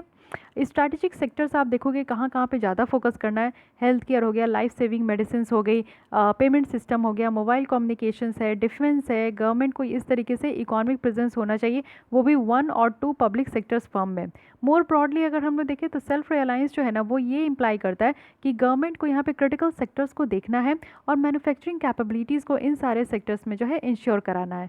वहीं अगर हम लोग गवर्नमेंट की रोल देखें डेवलपमेंट में, तो ये भी देखने को मिलता है कि ये इनएफिशिएंट है। इस तरीके की जो रिसेंट लर्निंग है इंडिया में, वो हमारे कुछ कंसर्न को भी एलिवेट कर देगी। फॉर इंस्टांसेस आप लोग देख सकते हो कि जैसे जन धन योजना है, ठीक है, इसमें जीरो बैलेंस पे आपका अकाउंट ओपन किया गया था जितने भी गरीब लोग हैं। तो जन धन योजना जो है ना, ये क्रिटिकली कंट्रीब्यूट किया है कि कैसे हम लोग डायरेक्ट बेनिफिट ट्रांसफ़र कर सके पुअर और वल्नरेबल को, वो भी इस तरीके के अनसर्टेन टाइम्स में। यानी कि आप लोगों को पता है कि जन धन योजना के तहत जो है ना, जितने लोगों की खाता थे उसमें जो है सरकार के द्वारा पैसे भी ट्रांसफ़र कराए गए। साथ ही एक और प्रोग्राम है जिसको कहते हैं स्वच्छ भारत प्रोग्राम। स्वच्छ भारत प्रोग्राम इतना ज़्यादा सक्सेसफुल हुआ है कि हम लोग यहाँ पे लोगों के माइंड में ये चीज़ें लगा के रखें कि ओपन डेफिकेट नहीं करना है, खुले में शौच नहीं करना है, साथ ही साथ क्लीनलीनेस लेकर आना है, साफ़ सफाई किसे कहते हैं, ये चीज़ें लोगों के माइंड में घुसाए हैं। साथ ही साथ इससे क्या हुआ है ना कि जो हेल्थ आउटकम्स है वो कहीं ना कहीं पॉजिटिव हो गया है। आप लोग अगर हाइजीन मेंटेन करोगे, आज के डेट में क्या है कि हम लोग कह रहे हैं कि सैनिटाइज़ करना है, हम लोग को हेल्थ एकदम हाइजीन मेंटेन रखना है। तो ये सारी चीज़ तो हमारे कंट्री में पिछले 5 साल से बताई जा रही है। तो यही चीज़ है कि स्वच्छ भारत प्रोग्राम जो है काफ़ी अच्छा खासा काम किया गया है। ये प्रोग्राम जो है हमारे जो आउटपुट है वो अच्छी तरीके से निकल कर आई है। इससे आपको देखने को मिलेगा कि जो रिस्क है फेल्योर का वो यहाँ पे कम हो पाया है, जो चांसेस है सक्सेस का वो भी गवर्नमेंट प्रोग्राम है तो ये यहाँ पे बढ़ पाया है। उसके बाद अगर हम लोग देखें कि produce for the bottom of the pyramid, यानी कि इस तरीके का पिरामिड होता है, तो इसके जो प्रोड्यूस है यहाँ से आपका प्रोड्यूस होता है, फिर आगे स्टेप चलता है। तो यहाँ पे जो आपका बॉटम ऑफ द पिरामिड है इसमें बात किया जा रहा है, ठीक है। तो सेल्फ रिलायंस का मतलब है कि इंडिया की जो फर्म्स है वो मेनली यहाँ पे फोकस करेगी कि गुड्स और सर्विसेज को कैसे प्रोड्यूस करना है, और प्रोड्यूस ऐसा करना है कि हमारे कंट्री में इतने ह्यूज पॉपुलेशन है तो उनकी नीड्स यहाँ पे पूरी हो सके। अगर इंडियन एकेडमिक CR प्रहलाद के हिसाब से देखें तो इनके द्वारा कुछ हाईलाइट किया गया है कि कुछ सिग्निफिकेंट फॉर्चून है जो कि इकोनॉमिक पिरामिड के बॉटम में है और उसको हम लोग को देखना ज़रूरी है। और फॉर्चून ये है कि हमारे जो प्रोडक्शंस है, सबसे पहला हम लोग को ये समझना होगा कि लोगों की ज़रूरत क्या है। अगर लोगों की ज़रूरत जो भी चीज़ है उसको हम लोग अपने कंट्री में प्रोड्यूस कर रहे हैं कि नहीं।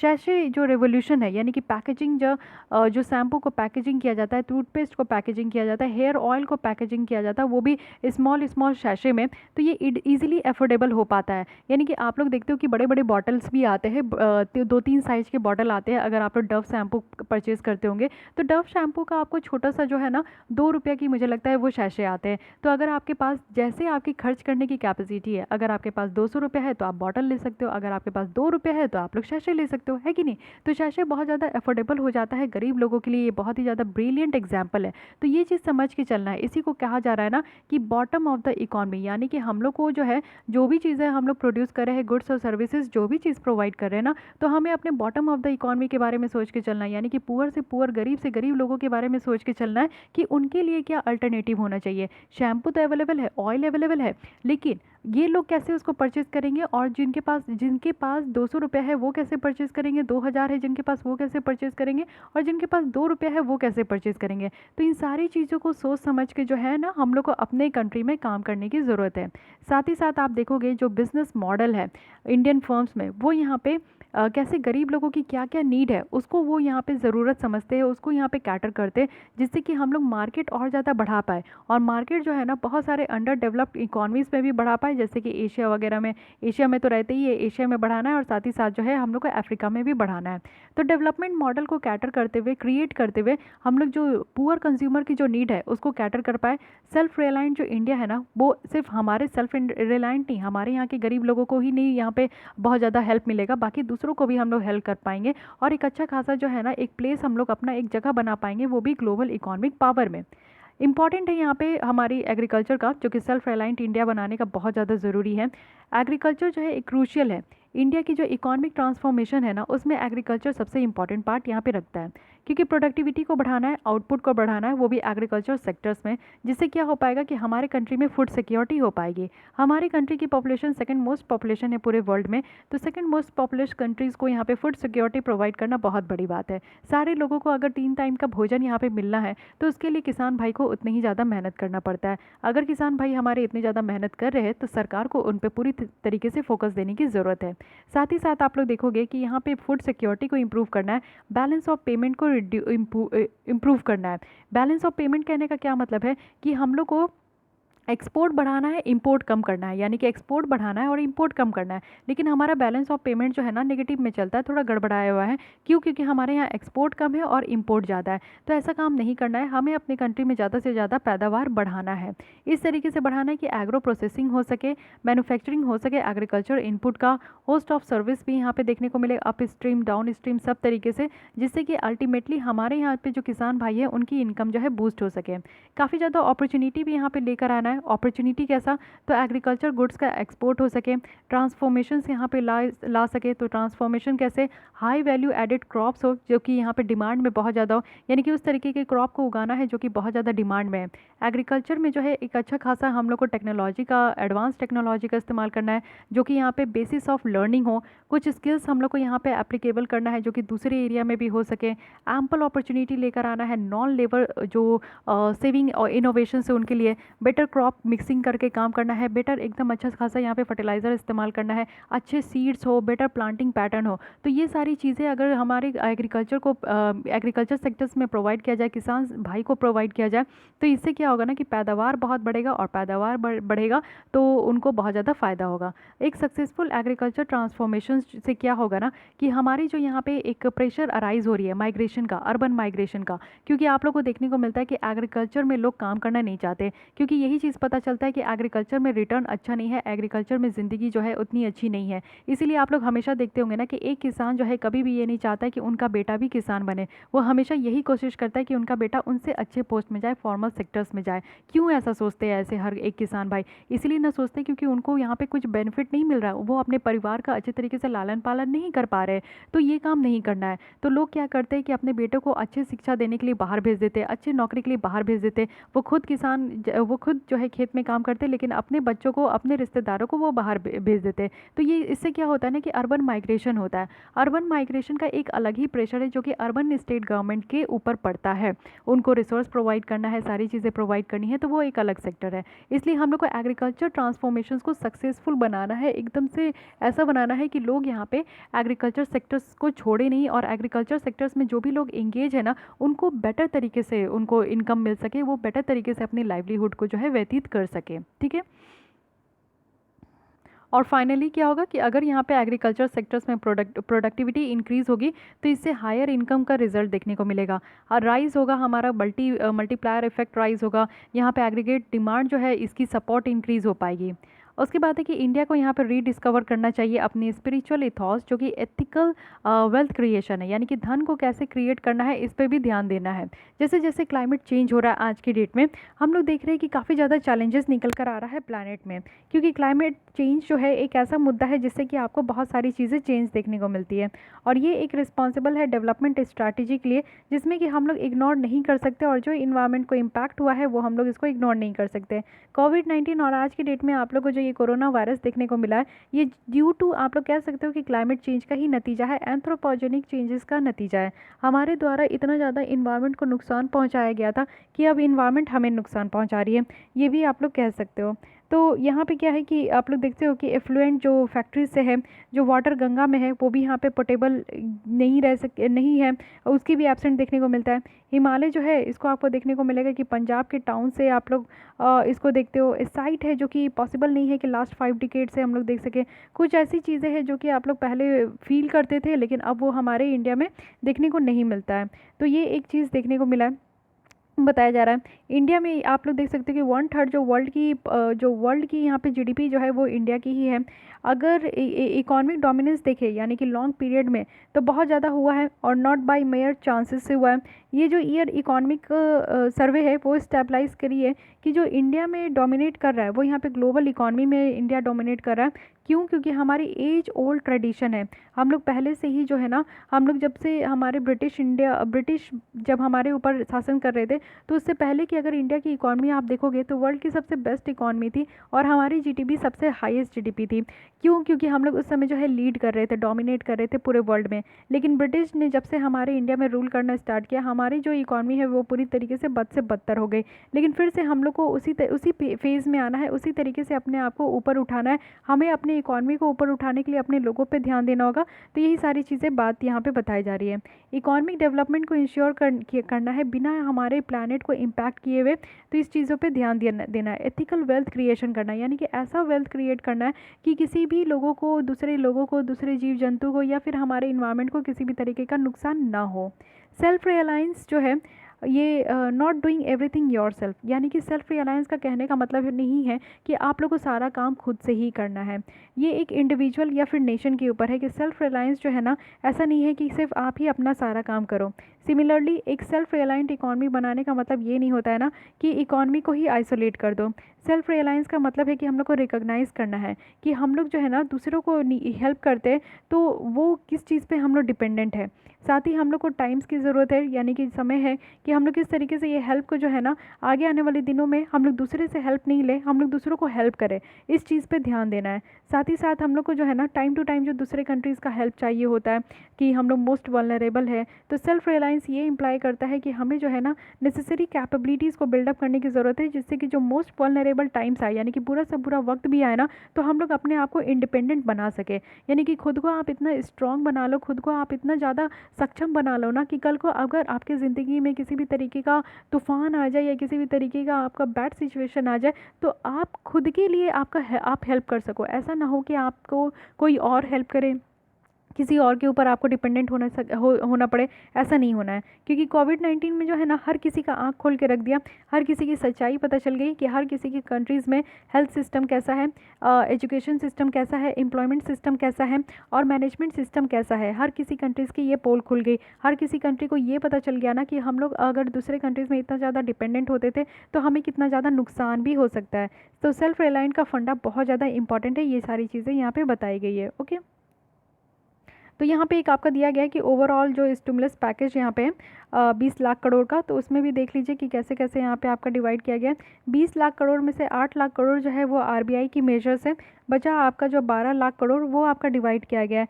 पार्ट 1 में इस तरीके से है, पार्ट 2 में है, पार्ट 3, पार्ट 4, पार्ट 5 और इसके बाद जो है जो भी एक्स्ट्रा है वो इस तरीके से आपका डिवाइड किया गया है। ये सारी चीज़ जो है आपका ज़्यादा से ज़्यादा बताया जा रहा है कि स्टिमुलस जो है वो प्रोवाइड किया गया है पार्ट 1 में कहाँ कहाँ है, पार्ट 2 में कहाँ कहाँ है। तो एक बार देख लीजिएगा इसको पॉज करके, ज़्यादा ज़रूरी है। पार्ट 3 पार्ट 4 की बात करें तो एक सेकेंड यहाँ पे देख लीजिए। स्टिमुलस पैकेज कहाँ कहाँ आपका इस्तेमाल किया जा रहा है, कितना कितना आपका इस्तेमाल किया जा रहा है, ये देख सकते हो। ऐसा नहीं है आपसे ये फैक्ट्स फिगर कहीं भी पूछा नहीं जाएगा, बट आपको थोड़ा सा आइडिया होना चाहिए। आइए एक और आर्टिकल देखते हैं जो कि एक्सपोर्ट स्ट्रैटेजी। देखिए इसकी दो भाग आएगी, ठीक है, हर एक मैगजीन की आपकी दो भाग होती है, और जो भी इंपॉर्टेंट आर्टिकल होती है मैं इन दोनों पार्ट्स में आपके साथ डिस्कस करती हूँ। ओके, सो बात करते हैं एक्सपोर्ट स्ट्रैटेजी की, यानी कि क्या क्या हमारे पास जो है आत्मनिर्भर से रिलेटेड किस तरीके की स्ट्रैटेजी अपनानी चाहिए जिससे कि हमारी कंट्रीज़ की इम्पोर्ट कम हो सके और हम लोग एक्सपोर्ट जो है ना वो ज़्यादा कर सकें। आत्मनिर्भर जो वर्ड है ना, इसका मतलब है कि सेल्फ रिलायंस और सेल्फ सफिशिएंसी, यानी कि सेल्फ रिलायंस अपने ऊपर जो है इंडिपेंडेंट होना है, साथ ही अपने ऊपर ही डिपेंडेंट होना है, और साथ ही साथ सेल्फ सफिशिएंसी इतना होना है कि हमारे पास सारी चीज़ें हो और हम लोग जो है ना दूसरे कंट्रीज़ को भी हेल्प कर सकें। तो ये होगी सेल्फ सफिशिएंसी। प्राइम मिनिस्टर के द्वारा ये फ्रेज़ इस्तेमाल किया गया है आत्मनिर्भर भारत, और यहाँ पे रेफ़र किया गया है इस पेंडेमिक के दौरान जब हम लोग को सेल्फ रिलायंस होना है और एसेंशियल सप्लाइसेस जो है ना वो हम लोग जो है दूसरे कंट्रीज से जो ले रहे हैं वो यहाँ पे इंटरप्ट हो गई थी। तो उसी को देखते हुए सरकार ने कहा है कि अब हमारी कंट्रीज़ को अपने ऊपर जो है इंडिपेंडेंट होने का टाइम आ गया है। ये आप लोग देखोगे कि जो डोमेस्टिक सप्लाई है करेंटली वो बहुत ज़्यादा एफिशिएंट नहीं है, यानी कि हमारे यहाँ भी जो है कोल का प्रोडक्शन होता है, लेकिन जितना कोल का प्रोडक्शन होता है हम लोग दूसरे कंट्री से भी उतना ही मंगवाते हैं, उतने ही इंपोर्ट करते हैं। तो इसका मतलब है कि हमारे यहाँ जो प्रोडक्शन हो रहा है या तो उसकी क्वालिटी अच्छी नहीं है या तो क्वांटिटी उतनी नहीं है कि हम लोग सेल्फ सफिशिएंसी हो सके। तो इसलिए हम लोग को इसकी प्रोडक्शंस को बढ़ाना होगा, इसकी क्वालिटी को बढ़ाना होगा, जिससे कि हम लोग को बाहर के कंट्री से मंगवाने की ज़रूरत नहीं हो। इस चीज़ों पर बात किया जा रहा है।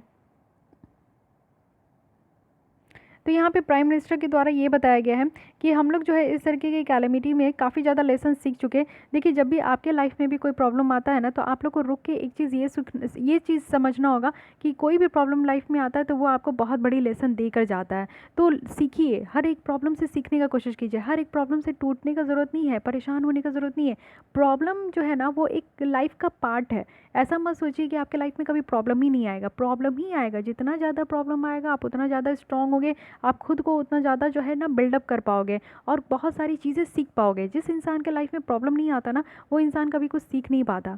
सीखने के लिए सबसे अच्छी चीज़ है ना कि आपको आपके लाइफ में प्रॉब्लम आना चाहिए, तो प्रॉब्लम को एक पॉजिटिव तरीके से लेना चाहिए। अभी जैसे कोविड-19 है तो दो तरीके के स्टूडेंट होंगे। एक स्टूडेंट होंगे जो कि रो रहे होंगे कि एग्ज़ाम पोस्टपोन्ड हो रहा है, एग्ज़ाम टाइम पे नहीं दे पा रहे हैं, मेरी जॉब लेट लगेगी, मेरी लाइफ बिगड़ गई, मेरी तो ज़िंदगी ख़राब हो गया, ज़िंदगी बर्बाद हो गया, है कि नहीं। एक इस तरीके के स्टूडेंट है। एक दूसरे टाइप के स्टूडेंट है जो कि ये सोचते हैं कि वाओ यार इतना ज़्यादा टाइम मिल गया, मैं इस टाइम को अच्छे तरीके से यूटिलाइज़ करूँगा, मैं अच्छे तरीके से पढ़ूंगा, मल्टीपल रिवीजन हो पाएगा, जो सेक्शन आपका वीक है उस पर आप ज़्यादा फोकस दे पाओगे, आंसर राइटिंग कर पाओगे, प्रीलिम्स की टेस्ट सीरीज मैक्सिमम लगा पाओगे।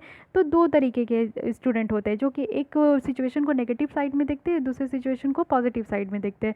तो इनका कभी भला नहीं हो पाता है, ज़िंदगी बर्बाद हो गया वो सोचते हैं तो वो करके ही छोड़ते ज़िंदगी बर्बाद। लेकिन ये जो इंसान होते हैं ना ये रियल में जो है एक रियल हीरो बन के निकलते हैं। तो आप लोग डिसाइड कर सकते हो कि आप लोग ए कैटेगरी में आते हो कि बी कैटेगरी में आते हो, ठीक है। तो कमेंट करके बताइएगा कि आप लोग की सिचुएशन कहाँ पे है। अगर ए कैटेगरी वाले हैं तो मैं आप लोगों से यही सजेस्ट करूँगी कि आप लोग इस फ़ौरन से जो है ना अपने माइंडसेट को चेंज कीजिए, पॉजिटिव वे में चीज़ों को लेना स्टार्ट कीजिए, तो कोई भी चीज़ें आपको भारी नहीं लगेगी। सॉल्यूशन ओरिएंटेड रहने का कोशिश कीजिए। अगर आप लोग बी में हो ना तो फिर मेरे तरफ से एक आपके लिए बहुत ही बड़ा सा क्लैप, क्योंकि मुझे पता है कि आप ही लोग लाइफ में बहुत अच्छा काम करोगे, ठीक है। तो सेल्फ सफिशिएंसी होना है, सेल्फ रियलाइंट होना है। इसका मतलब ये है कि जो चीज़ें हैं ना, जो प्रॉब्लम है वो हमें हमारी कंट्री को भी दिखा कर चली गई कि हम लोग को किस तरीके से क्या लेकर चलना है। आप लोगों को पता है कि जो हम लोग जेनरिक कहा जाता है कि इंडिया जो है ना जेनरिक मेडिसिन के हब है, लेकिन जेनरिक मेडिसिन के हब हम लोग तब है ना जब उसकी जो बेसिक चीज़ है, जो जेनरिक मेडिसिन बनाने के लिए जो इंग्रेडिएंट्स होते हैं वो भी हम लोग अपने यहाँ नहीं बनाते। सबसे बड़ी प्रॉब्लम तो ये है, वो हम लोग क्या करते हैं, चाइना से इम्पोर्ट करते हैं। अब हम लोग चाइना से जो इंपोर्ट करते हैं उसको कहते हैं एपीआई, इट मीन्स कि एक्टिव फार्मास्यूटिकल इंग्रेडिएंट्स। ये सारे जो इंग्रेडिएंट्स होते हैं, जब आप कोई भी जेनरिक मेडिसिन पढ़ते हो उसके पीछे इंग्रेडिएंट्स होते हैं, तो वो सारे इंग्रेडिएंट्स हमें चाइना देती है, तब हम जाके जेनरिक मेडिसिन बनाते हैं और पूरे वर्ल्ड में जो है हम लोग एक्सपोर्ट करते हैं। तो आप लोग सोच सकते हो कि इस पेंडेमिक के दौरान सब कुछ लॉकडाउन है और चाइना जो है अगर इस तरीके से एपीआई देने से मना कर दे, एक्सपोर्ट करने से मना कर दें, तो क्या हम लोग कभी भी जेनरिक मेडिसिन के हब हो पाएंगे? नहीं हो पाएंगे। तो कहा जा रहा है कि हमें अपने यहाँ जो है एक्टिव फार्मास्यूटिकल जो इंग्रेडिएंट्स है उसको बनाने पे, पहले उसको मैन्युफैक्चर करने पे फोकस करना है, फिर उसके बाद हम लोग को जेनरिक मेडिसिन बनाने पे फोकस करना है। तो ये एक कॉमन एग्जाम्पल है जो कि यहाँ पे दिया गया है। साथ ही साथ इफेक्टिव हम लोग को जो है ना एक्सपोर्ट प्रमोशन करना है, कुछ स्ट्रैटेजी लेकर आना है जिससे कि हम लोग एक कॉम्पिटिटिव डोमेस्टिक मैन्युफैक्चरिंग कर सकें। यानी कि हर एक स्टेट में जो मैन्युफैक्चरिंग सेक्टर सेक्टर से उसमें कंपटीशन होना चाहिए, एक दूसरे के बीच में होड़ होना चाहिए कि उनका बेटर हो, मेरा बेटर हो, इस तरीके का हो। जब तक कोई भी चीज़ कॉम्पिटिटिव नहीं होता है ना, तब तक उसमें काम करने का मज़ा नहीं आता है कि नहीं। साथ ही साथ आप लोग देखोगे कि बेस्ट ग्लोबल हम लोग को रहना है। साथ ही साथ जो हम लोग इम्पोर्ट की प्रॉब्लम फेस कर रहे हैं, पर्टिकुलरली जो ड्यूटी फ्री इम्पोर्ट हो रहा है हमारे पार्टनर्स के साथ, और तो ये सारी प्रॉब्लम देखने को मिल रहा है, तो ये प्रॉब्लम आगे ना हो। वेल्थ ऑफ नेशन जो एडम स्मिथ है, उनके द्वारा ये कहा गया है कि जो ग्रेट ऑब्जेक्ट है मर्केंटाइलिज्म का, तो वो क्या है ना कि वो डिमिनिश करते हैं एज मच एज पॉसिबल, यानी कि जितना भी इंपोर्टेशन हो रहा है फॉरेन गुड्स का, वो भी होम कंजप्शंस के लिए वो ज़्यादा से ज़्यादा बढ़ाते हैं, और इससे जो है ना होम जो कंजप्शंस हो वो यहाँ पे एक्सप्लॉइट होती है, और इससे जो है ना एक्सपोर्टेशंस बहुत ज़्यादा बढ़ता है। यानी कि जो भी कंट्री एक्सपोर्ट करते हैं ना, तो वो कहीं ना कहीं दूसरे कंट्री पे जो है डोमिनेंसी लेकर आते हैं। जैसे आप लोग को पता है कि बेसिक चीज़ें हम लोग चाइना से मंगाते हैं, क्रूड ऑयल हम लोग वेस्ट एशिया से मंगाते हैं, तो हम लोग क्या है कि डिपेंडेंस है, उनके ऊपर डिपेंडेंट है। अब वो लोग जब तक देंगे नहीं, तब तक हमारे घर में जो है ना आगे का काम बेटर तरीके से नहीं हो पाएगा। तो ये चीज़ें नहीं होनी चाहिए, ऐसा कहा जा रहा है, ठीक है। इंपोर्ट सब्स्टिट्यूशन है। देखिए आत्मनिर्भर का दो काम है, पहला तो एक्सपोर्ट पे ध्यान देना है और दूसरा इंपोर्ट सब्स्टिट्यूशन करना है। इंपोर्ट सब्स्टिट्यूशन, ठीक है, यानी कि हम लोग को इंपोर्ट घटाना है। ऐसा नहीं है कि इंपोर्ट के ऊपर हाई टैरिफ डाल देना है या कुछ भी डाल देना है। हम लोग को मेनली फोकस करना है डोमेस्टिक कैपेबिलिटीज़ में, और हम लोग को अपने पावर को इस्तेमाल करना है, जिससे कि हम लोग जो बाहर वाले कंट्री से इंपोर्ट करते हैं सारी चीज़ें, उसको कम कर सके। पर्टिकुलरली जो सप्लाई चेन यहाँ पर डिसरप्ट हुआ है, उससे काफ़ी चीज़ें हम लोग को पता चला है। तो मेन ये काम करना है। कुछ कंट्रीज़ में आप देखोगे कि एफडीआई टैरिफ जो लिंकेज है उसको वो अडॉप्ट करते हैं, जिससे कि जो टैरिफ है वो यहाँ पे इन्हेंस हो सके, और एफडीआई को जो है वो यहाँ पे अट्रैक्ट कर सके, फॉरेन सप्लायर्स को इनकरेज कर सके, जिससे कि वो अच्छा खासा जो है अपने कंट्री में सेटअप लगा सके। साथ ही साथ आप लोग देखोगे कि यहाँ पे बताया जा रहा है, एक सेकेंड, यहाँ पे जो राइटर है यानी कि जो आर्टिकल लिख रहे हैं वो अपने बारे में बता रहे हैं कि उनको कैसा लगा यहाँ पे, और वो यहाँ पे बता रहे हैं कि I was talking to a surgical manufacturer, यानी कि ये बात कर रहे हैं कि एक अच्छा खासा जो है मैन्युफैक्चरिंग होने चाहिए, जिसमें कि एक्सपोर्ट प्रोडक्ट जो है ना हम लोग को यूएसडी में $300 मिलियन तक जो है इंडिया को करना है। तो इस तरीके का ये अपना थॉट बता रहे हैं कि इंडिया को क्या करना चाहिए, इंडिया को क्या नहीं करना चाहिए, ओके। साथ ही साथ जो है इनके द्वारा ये बताया जा रहा है कि ऐसा ज़रूरी नहीं है कि हम लोग को इम्पोर्ट टैरिफ को बढ़ाना है, ये इम्प्लीमेंट है, इसको इम्प्लीमेंट करना है, एक तरीके का स्ट्रैटेजी है, ये ज़रूरी नहीं है। हम लोग को अपना इस इकोसिस्टम इस तरीके का रखना है कि एक लेवल प्लेइंग फील्ड हो, यानी कि हर एक लोग जो है मैन्युफैक्चरिंग सेक्टर्स में अगर लगे हैं तो हर किसी को एक तरीके का यहाँ पे जो है सारी चीज़ें मिल सके, और डिम्ड एक्सपोर्ट स्टेटस हो, बट हम लोग को इन्वॉल्व भी होना है, जिससे कि कंसेशनल क्रेडिट जो है ना वो हम लोग बढ़ा सके। और ये कैसे बढ़ा सकते हैं, हम अपने यहाँ के मैन्युफैक्चरर्स को जो है ना और ज़्यादा बढ़ा सकते हैं, ठीक है, मैन्युफैक्चरिंग चीज़ों को बढ़ा सकते हैं, जिससे कि हमारी जो कंट्रीज़ में कमी है वो यहाँ पे पूरी हो सके, ओके।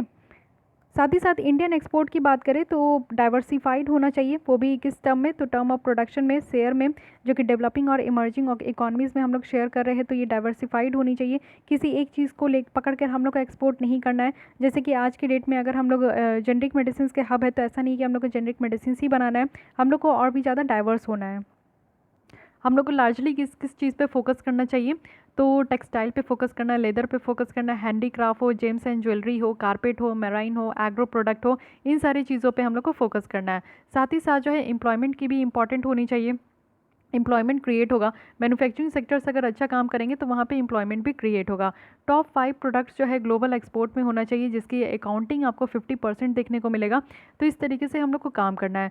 साथ ही हमारा जो ग्लोबल शेयर है इस 5 प्रोडक्ट में, वो एक साथ आपको देखने को मिलेगा कि 1% है, वो भी हमारी शेयर जो कि ओवरऑल ग्लोबल एक्सपोर्ट में, और 1.7% का 2019 में था, लेकिन इसको बढ़ा के हम लोग को 50% भी करना है। तो यहाँ पे बताया जा रहा है, देखिए अमेंडमेंट यानी कि आत्मनिर्भर भारत, ये अमेंडमेंट किया गया है एसेंशियल कमोडिटीज़ एक्ट में, जिसमें कि बेटर प्राइस रियलाइजेशन हो पाए किसान लोग को। तो एग्रीकल्चर फूड स्टफ है, जिसमें कि आप देख सकते हो कि serial, edible oil, oil seeds है, पल्सेस, ओनियन और पोटैटो है। स्टॉक लिमिट है जो कि इम्पोज किया जाएगा हर एक एक्सेप्शनल सर्कमस्टांसेस में। मान लीजिए कि नेशनल कैलेमिटीज़ आ गया, फेमाइंस आ गया, या फिर प्राइसेस सर्च हो गई, तब यहाँ पे आपका अप्लाई किया जाएगा। गवर्नमेंट इसको अमेंड की है, ये चीज़ें यहाँ पे बताई जा रही है। उसके बाद बताया जा रहा है कि यहाँ पे देखिए कि कुछ इश्यूज़ हैं लो शेयर का इंडिया में, वो भी हाई टेक्नोलॉजी एक्सपोर्ट में। हाई टेक्नोलॉजी एक्सपोर्ट देखें तो 6.3% तक देखने को मिलेगा, जितना भी टोटल एक्सपोर्ट होता है उसमें से 29% चाइना के द्वारा किया जाता है, 32% साउथ कोरिया, 34% वियतनाम, 39% सिंगापुर के द्वारा।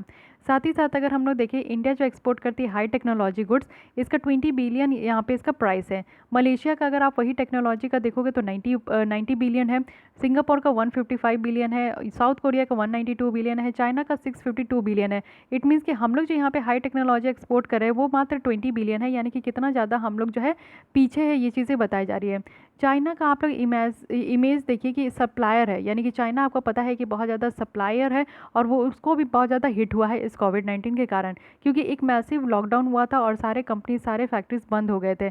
लेकिन फिर भी उन्होंने बहुत अच्छे से इस चीज़ को काम किया, बहुत अच्छे तरीके से वो लोग जो है घर में रहकर काम किए और घर में रहकर जो है उन्होंने किसी भी चीज़ की कमी होने नहीं दी। साथ ही साथ आप लोगों को देखने को मिलेगा कि एमएसपी दिया जाता है। एमएसपी क्या होता है कि जैसे कि कोई फार्मर्स है, अगर वो यहाँ पे पोटैटो अपना पैदावार लेते हैं, पोटैटो का पैदावार करते हैं, मार्केट में पहुँचाकर अगर वो इसका दाम जो है ना 20 रुपया पर केजी रखते हैं, तो मार्केट में पहुँचाने से पहले जब से ये बोया जाता है तब सरकार इसका दाम फिक्स कर देती है कि अगर ये मार्केट में नहीं बिकाया तो सरकार इसको 5 रुपीज़ पर केजी, यानी कि मिनिमम यहाँ पे जितना भी दाम लगा सकती है 5 रुपीज़ पर केजी के हिसाब से वो परचेज़ कर लेगी। तो यहाँ पे फार्मर्स के पास एक अलग सा एक फंडा रहता है कि वो यहाँ पे इससे तिगुना चौगुना जो है वो रेट बढ़ाकर वो मार्केट में बेचते हैं। ठीक है, तो इस तरीके से यहाँ पे काम करना है। Make in India a global leader in textile industry, global leader हम लोग बना सकते हैं टेक्सटाइल इंडस्ट्री में। रिसर्च एंड डेवलपमेंट मार्केट में यहाँ पे हम लोग डेवलप कर सकते हैं, एक्सपोर्ट प्रमोशन कर सकते हैं, एजुकेशन एंड स्किल डेवलपमेंट कर सकते हैं। तो ये सारी चीज़ें अगर हम लोग करेंगे तो हमारी जो यहाँ पे फोकस है टेक्सटाइल इंडस्ट्री में वो और ज़्यादा से ज़्यादा बढ़ पाएगी। रिफॉर्म जो है एग्रीकल्चर में लेकर आना है, एग्रीकल्चर एक्सपोर्ट बहुत ज़्यादा से ज़्यादा बढ़ाना है, जिससे कि रिटर्न जो है किसान भाई को ज़्यादा होना चाहिए। टेक्नोलॉजी पे हम लोग को फोकस करना है। साथ ही साथ जो रिवाइज डेफिनेशन देखने को मिला है, एमएसएमई जो यहाँ पे सेक्टर है इनकी डेफिनेशंस को चेंज कर दिया गया, जिससे क्या है कि एक्सपोर्ट को हम लोग बढ़ावा दे सकें, कंपनीज़ को यहाँ पर बढ़ावा दे सके। साथ ही साथ एमएसएमई के जो यहाँ पे छोटे छोटे भी जो कंपनी है वो यहाँ पर क्वालिफाई हो सके एमएसएमई के लिए। साथ ही साथ आप यहाँ पर देखोगे कि जो इंक्रीज लिमिट किया गया है इन्वेस्टमेंट का, वो यहाँ पे जो है मीडियम कंपनीज़ के लिए कितना है तो 10 करोड़ से 50 करोड़ कर दिया गया। तो इससे क्या है ना कि एडॉप्शन हो पाएगा, ज़्यादा से ज़्यादा ये टेक्नोलॉजी को अडॉप्ट कर पाएंगे।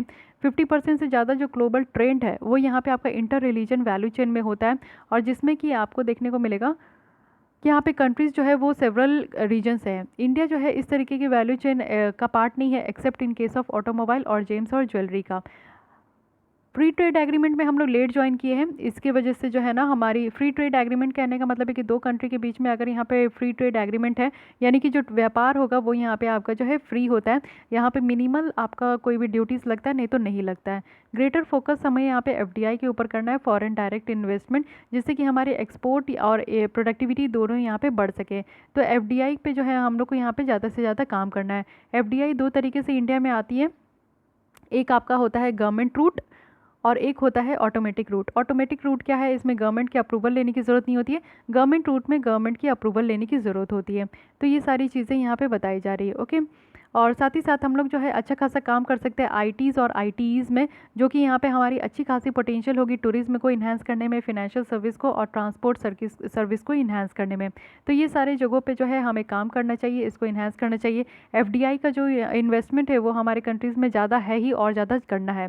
साथ ही साथ एजुकेशन सेक्टर्स पर भी काम करना है। हमारे यहाँ जो है ना अलाउ करना चाहिए फॉरेन यूनिवर्सिटीज़ को कि वो इंडिया में अपने जो है अपने कैंपस को सेटअप करें। ईजी वीज़ा रिज्यूम होनी चाहिए स्टूडेंट के लिए, एजुकेशन सर्विस प्रोवाइडर्स के लिए। साथ ही जो यहाँ पे प्रॉब्लम होता है वीज़ा वगैरह को लेकर वो भी यहाँ पे ख़त्म करना चाहिए, ऑनलाइन डिग्री देना चाहिए। तो इस तरीके से एजुकेशन की जो क्वालिटी है वो और ज़्यादा इम्प्रूव हो पाएगी।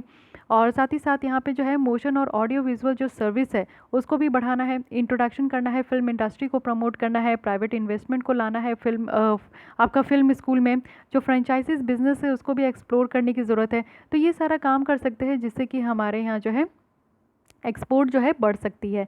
तो बेसिक चीज़ों पे भी ध्यान देना है, बड़ी बड़ी चीज़ों पे भी ध्यान देना है। मेनली यहाँ पे रिसर्च एंड डेवलपमेंट में फोकस करना है, क्योंकि हमारी कंट्री जो है ना रिसर्च एंड डेवलपमेंट में ज़रा सा भी फोकस नहीं करती है। 0.5% जो है रिसर्च एंड डेवलपमेंट में खर्च किया जाता है।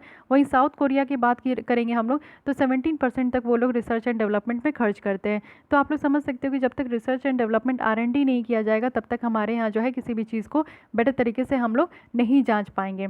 तो एक्सपोर्ट जो है उसको हम लोग नेशनल प्रायोरिटी रखना है, सारे स्टेक होल्डर्स को लेकर चलना है, चाहे सेंट्रल का हो, स्टेट गवर्नमेंट हो, रेगुलेटरी हो, प्रमोशनल एजेंसीज हो, सर्विस प्रोवाइडर हो, एंटरप्रेन्योर हो, सबको एक साथ लेकर चलना है जिससे कि हम लोग अपने जो एक्सपोर्ट की स्ट्रैटेजी है उसको बढ़ा सके। ओके, एमएसएमई डेफिनेशन जो रिवाइज्ड हुआ है इसको एक बार देख लीजिए।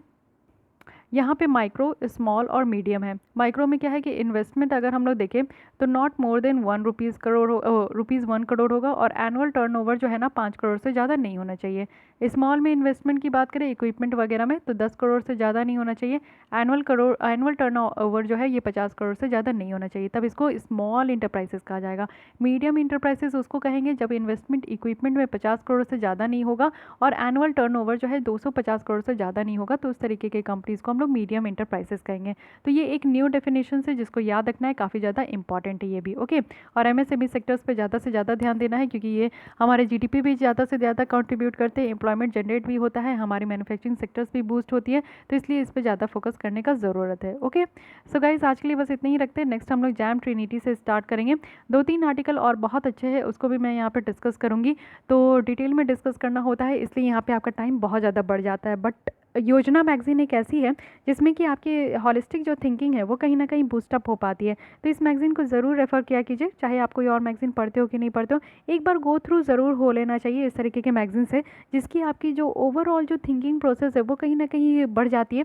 और इस मैगज़ीन में आपको वैसे डेटा देखने को मिलेंगे जो कि आपके न्यूज़पेपर में और कहीं भी न्यूज़ मीडिया में आपका कवर नहीं किया जाता, क्योंकि ये ऑथेंटिक डेटा होते हैं, ऑथेंटिक पब्लिकेशन होती है गवर्नमेंट की, तो इसमें गवर्नमेंट की सारी सच्चाई और सारी जो एक्चुअल चीज़ें हैं वो आपको इसमें देखने को मिलेगा। ओके, सो गाइस आज के लिए बस इतना ही। अगर आपको ये लेसन अच्छी लगी हो, हेल्पफुल लगी हो तो लाइक कर दीजिए, अपने दोस्तों के साथ भी शेयर कर सकते हैं। साथ ही कोई डाउट, कोई सजेशन है तो कमेंट कीजिए एंड मेक श्योर कि आपने मेरे चैनल को सब्सक्राइब कर लिया है।